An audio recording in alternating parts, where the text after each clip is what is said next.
अस्सलामुअलैकुम अज़ीज़ तुलबा, कैसे हैं आप लोग? ठीक हैं?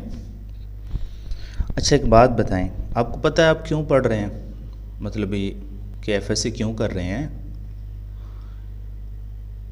आपने केमिस्ट्री क्यों रखी, या फिर हम कह सकते हैं प्री मेडिकल क्यों चूज़ किया, प्री इंजीनियरिंग क्यों चूज़ किया हमने? पता है आप लोगों को? नहीं पता। हम में से तो अक्सरियत को ये भी नहीं पता होता कि हम पढ़ क्यों रहे हैं। शुरू से लेकर मैट्रिक तक घर वालों ने स्कूल में दाखिल करा दिया, पढ़ते चले गए, कोई पता नहीं क्यों पढ़ रहे हैं। घर वालों ने कह दिया प्री मेडिकल रख दो, रख लिया, पता नहीं क्यों रखा। इंजीनियरिंग रख लो, रख ली, कोई पता नहीं क्यों रखी। यानी मकसद नहीं है कोई पढ़ाई का, बेमकसदी अपनी लाइफ को हाँकते चले जा रहे हैं, हाँकते चले जा रहे हैं। और ऊपर से जुल्म ये कि जो पढ़ रहे हैं ये भी नहीं पता होता हम पढ़ क्या रहे हैं। एक अदाद का खेल है, एक अदद का खेल है, नंबर लेने हैं, नंबर लेने हैं, नंबर लेने हैं। पता नहीं क्या करेंगे इतने नंबर लेके आप, जब किसी चीज़ को समझते ही नहीं है, बस नंबरों के लिए खेले जा रहे हैं। अब किसी से फिर कहें कि नंबर लेके क्या करेंगे, कहते जी एंट्री टेस्ट क्लियर करेंगे, फिर हम मेरिट पे जाएंगे, हम आगे इंजीनियर बनेंगे। इंजीनियर बन के क्या करोगे? जॉब लगेंगे, पैसा कमाएंगे। डॉक्टर से पूछ लो, वो भी यही कहता है कि ज़िंदगी का मकसद सिर्फ अच्छी जॉब हासिल करना और पैसा हासिल करना है। एजुकेशन का तो ये पर्पज़ नहीं है जो बना दिया गया है कि इसके ज़रिए से आप पैसा कमाएं।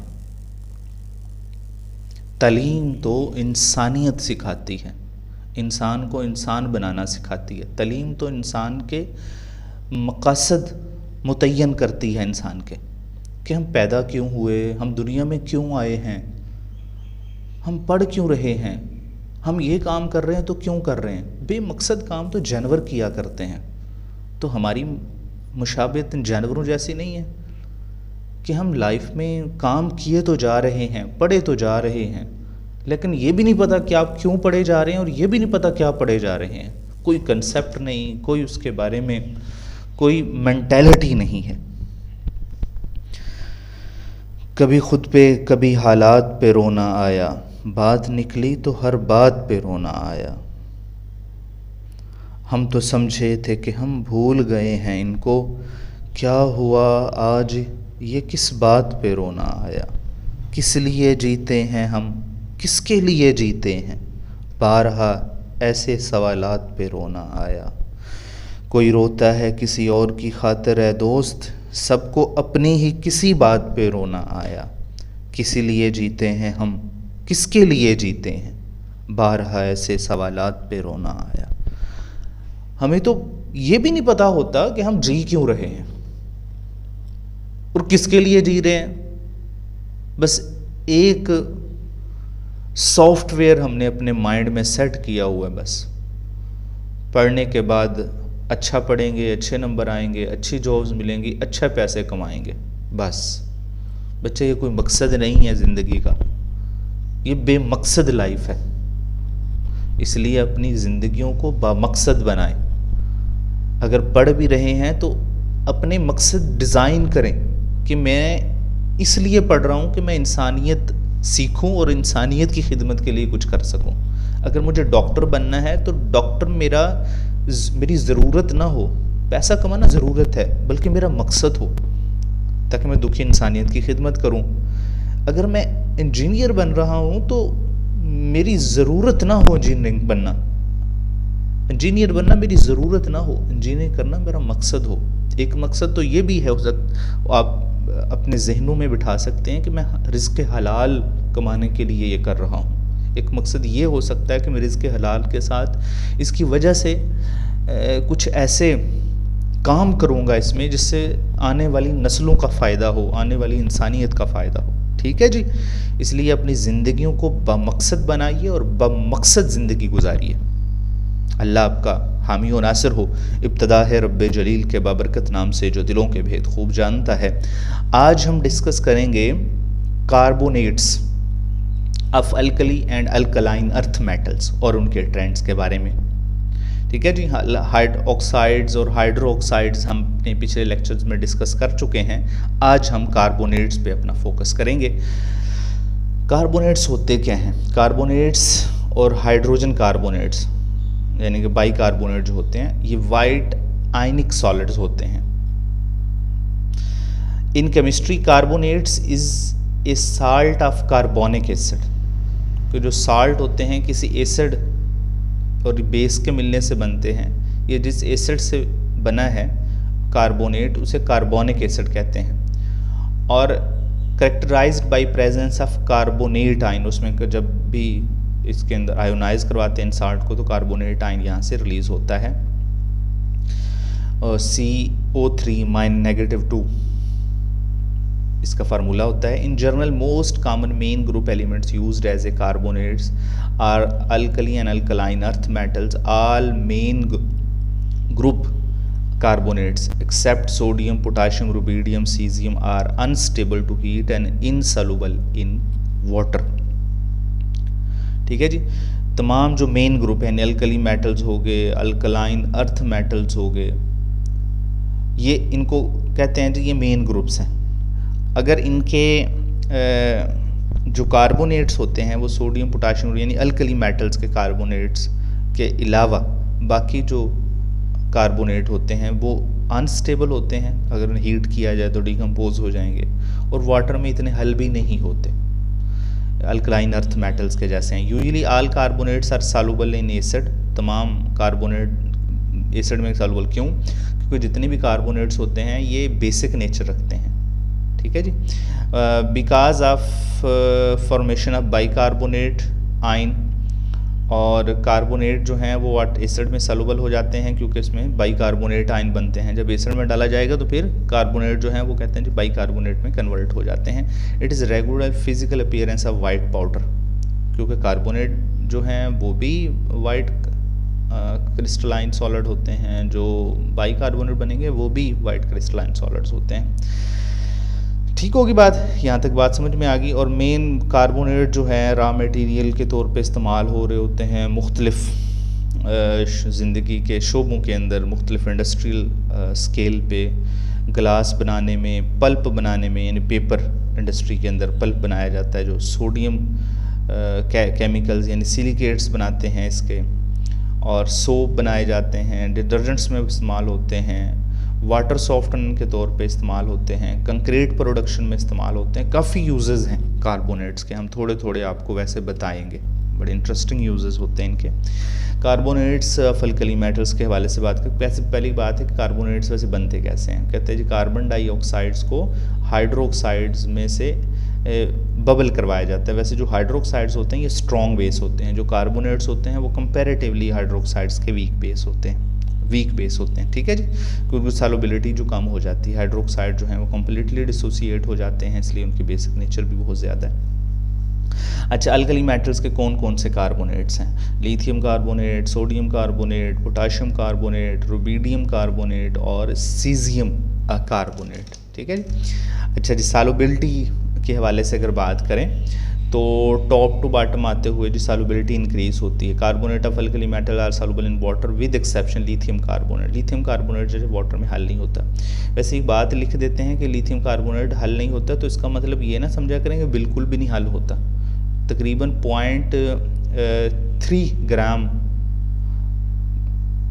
पर लीटर के हवाले से हल हो जाता है लिथियम कार्बोनेट का। थोड़ा बहुत जो है हल ज़रूर होता है। अब ये भी नहीं कि बिल्कुल भी हल नहीं होता। ठीक है जी, एक बात बुक में, टेक्स्ट बुक में लिख देते हैं कि इसके अलावा बाकी सारे हल हो जाते हैं और हमारा ज़हन बन जाता है कि शायद बिल्कुल ही नहीं हल नहीं होते। नहीं, ऐसी बात नहीं है, थोड़े से हल ज़रूर होते हैं। Lithium carbonate, sodium carbonate, potassium carbonate, rubidium caesium carbonate में अगर हम ट्रेंड चेक करें तो टॉप टू बॉटम आते हुए इनकी सॉल्युबिलिटी इंक्रीज होगी। अगर इनकी सॉल्युबिलिटी इंक्रीज होगी तो डेफिनेटली अगर ये बेसिक नेचर रखते हैं, मैंने पहले बताया, तो इनकी बेसिक करैक्टर भी इंक्रीज होगा। टॉप टू बॉटम आते हुए कार्बोनेट बेसिक नेचर रखते हैं। थर्मल स्टेबिलिटी के हवाले से बात करें तो कहते हैं carbonates of alkali metals are stable toward heat. हमने पहले भी बात की कि इनको हीट कुछ नहीं कहती, रेजिस्टेंट होते हैं हीट के ख़िलाफ़ ये। लेकिन जो है इसमें लिथियम कार्बोनेट जो है वो डिकम्पोज हो जाता है जब हीट किया जाए, बाकी नहीं होते। लिथियम ऑक्साइड बनता है और कार्बन डाइऑक्साइड बनती है इसके अंदर। और कार्बोनेट्स और अगर कार्बोनेट्स अगर आपको जहन में हैं तो ये बात भी जहन रखिएगा कि इनके बाइकार्बोनेट्स भी होते हैं। वैसे हमारा टॉपिक का फोकस नहीं है बाइकार्बोनेट, लेकिन आपने जहन में ज़रूर बिठाना है कि कार्बोनेट्स भी होते हैं और बाइकार्बोनेट्स। कार्बोनेट और बाइकार्बोनेट में अगर बेसिक कैरेक्टर में अगर थोड़ा सा कंपैरिजन किया जाए तो फिर बाइकार्बोनेट थोड़े से और वीक बेस हो जाते हैं एज़ कम्पेयर टू कार्बोनेट के। कार्बोनेट फिर वीक बेस होते हैं हाइड्रोक्साइड की बुनियाद पे। इनके मेटल के ऑक्साइड्स हो गए, हाइड्रोक्साइड्स हो गए, कार्बोनेट्स हो गए, बाइकार्बोनेट्स हो गए, ये सारे ही बेसिक कैरेक्टर रखते हैं। अच्छा जी, अब थोड़े से इनके इंटरेस्टिंग यूजेस जो वैसे टेक्स्ट बुक्स में नहीं है, वैसे आपको पढ़ते हुए और याद करते हुए बड़ा मज़ा आएगा कि ये लिथियम कार्बोनेट वैसे कहाँ इस्तेमाल होता है। मेडिकल में बड़ा यूज़ है इसका। तो मैंने इसके टैबलेट्स आपको दिखाई हुई हैं कि इन पर लिखा हुआ lithium carbonate, lithium carbonate, lithium carbonate, ठीक है। टैबलेट्स की फॉर्म में आ रही होती हैं, डब्बियों में पैक भी होता है, इस तरह भी पैक करके दिया जाता है। ये कहाँ कहाँ इस्तेमाल होता है वैसे? वो कहते हैं जी 1843 के अंदर lithium carbonate were used as a new solvent for stones and bladders, यानी कि मसाने की पत्थरी निकालने के लिए इस्तेमाल किया जाता था लिथियम। इसका सलूशन पिलाते थे मरीज़ को, जब मेडिकल ने बहुत ज़्यादा तरक्की नहीं की थी तब। 1859 some doctor recommended therapy with lithium salt of number of elements, बहुत ज़्यादा मतलब बीमारियों के ख़िलाफ़ इसको इस्तेमाल करते थे। उनमें से ख़ास बीमारियाँ यानी यूरिनरी कैलकुली, पेशाब की बीमारी होती है, और रियूमेटिज़म और बाइपोलर डिसऑर्डर, डिप्रेशन, हेडेक यानी सर दर्द हो उसके लिए भी इस्तेमाल करते थे। डिप्रेशन हो, बाइपोलर डिसऑर्डर होता है कि ऐसे मरीज़ के उनके अंदर मूड चेंज होते रहते हैं, यानी थोड़ी देर के लिए खुश हो जाते हैं, फिर थोड़ी देर नॉर्मल हो जाते हैं, फिर डिप्रेशन में चले जाते हैं, यानी बहुत ज़्यादा डिप्रेस हो जाते हैं।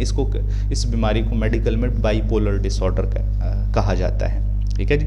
थोड़ी देर खुश रहना, उसको मेनिया में चले जाना, और बहुत ज़्यादा एक्साइटेड हो जाना, उनकी एनर्जी बहुत ज़्यादा हो जाती है। वो फिर कहते हैं कि मैं ये भी कर लूँगा, ये भी कर लूँगा, फिर वो लंबी लंबी भी छोड़ना शुरू कर देते हैं। आप तो नहीं छोड़ते लंबी लंबी, ख्याल कीजिएगा आपको कहीं बाइपोलर डिसऑर्डर नहीं है, लिथियम कार्बोनेट देनी पड़ेगी आपको भी। अच्छा जी, सोडियम कार्बोनेट के वाले से अगर बात की जाए तो सोडियम कार्बोनेट के बहुत ज़्यादा यूजेस हैं। वाशिंग सोडा में इस्तेमाल हो रहा है, इसका नाम कई नाम है सोडियम कार्बोनेट के। सोडियम कार्बोनेट को सोडा ऐश भी कहते हैं अगर एनहाइड्रस फॉर्म में हो तो। सोडियम कार्बोनेट मुख्तलिफ हाइड्रेटेड फॉर्म में होता है तो उसके नाम भी चेंज हो जाते हैं, यानी बिल्कुल ही एनहाइड्रस फॉर्म हो ना सोडियम कार्बोनेट की तो सोडा ऐश कहते हैं, क्योंकि वुड को जलाने के बाद जो ऐश बचती थी उसमें सोडियम कार्बोनेट जो है पहली दफ़ा डिस्कवर हुआ था, उसे सोडा ऐश के नाम से फिर नाम रख दिया गया। Anhydrous form of sodium carbonate जो होती है। इसी तरह इसकी मिनरल फॉर्म है नाइट्रोन। वैसे नाइट्रोन का फार्मूला जो है असल जो है वो डेकाहाइड्रेटेड सोडियम कार्बोनेट है, लेकिन आपकी टेक्स्ट बुक में लिखा हुआ है सोडियम कार्बोनेट .2H2O, इसको नाइट्रोन कहा गया है। लेकिन सोडियम कार्बोनेट डेकाहाइड्रेटेड को वाशिंग सोडा भी कहते हैं। अगर 10 वाटर के मालिक्यूल अटैच हों तो ये वाशिंग सोडा के नाम से इसको याद किया जाता है। अगर एक वाटर का मालिक्यूल अटैच हो सोडियम कार्बोनेट के साथ तो इसको क्रिस्टल कार्बोनेट भी कहते हैं, ठीक है जी। मुख्तलिफ इसके नाम हैं। इसको सोडियम कार्बोनेट को वैसे सॉल्वे प्रोसेस के ज़रिए हासिल किया जाता है।